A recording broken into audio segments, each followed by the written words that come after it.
Hi hello' নমস্কাৰ আৰু কুমৰকছে দং মৰম এটি ভিডিঅ'লৈ সকলোকে স্বাগতম জনাইছোঁ। চ' গাইজ মই অঞ্জু পেগুণৰ আজি নতুন এটি ভিডিঅ'লৈ সকলোকে স্বাগতম জনাইছোঁ। প্ৰথমে মোৰ পেজটো সকলোৱে ফ'ল' কৰি ল'ব আৰু স্কিপ নকৰাকৈ ভিডিঅ'টো লাষ্টলৈকে চাই থাকিব। আজি আহিলোঁ টেকজুৰি বড়োগাঁৱত বিয়া খাবলৈ আৰু বিয়া পেণ্ডেল এয়া আপোনালোকক দেখাই আছোঁ। চ' গাইজ চাওকচোন ইমান দীঘল পেণ্ডেল আৰু আহল বহল বহুত ভাল লাগিছে চাই কিনে, আপোনালোকে দেখিছেই নহয়। চ' গাইজ আৰু ইমান ষ্টেণ্ডাৰ্ডকৈ দিনতে মানুহ ধেৰ আহিছিলে, কিন্তু আমি এতিয়া একেবাৰে সন্ধিয়া লাষ্টত আহিছোঁ বুলি ক'ব লাগিব। আজি মাহঁতৰ ঘৰতো দহা আছিলে, সেইটো কাৰণে সোনকালে আহিব নোৱাৰাৰ কাৰণে মই আপোনালোকক পেণ্ডেলটো অলপ দেখাইছোঁ।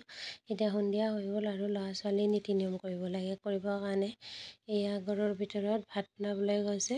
ভাত বনাই আকৌ সৰু ল'ৰা ছোৱালীক খুৱাব আৰু ইয়াতে মানে দৰা কইনাক বহাইছিলে, কিন্তু মই নেপালোঁ। এতিয়া আহি আছে আৰু চ' গাইজ এয়া মই কইনাজনীৰ লগতো ভিডিঅ' কৰিব নাপালোঁ। ঘৰৰ ভিতৰতে গা চা ধুই আছে আৰু ভাত পানী বনাই আছে। ভাত পানী বনাই আকৌ সিহঁতে নিয়ম এটা কৰি ল'ব।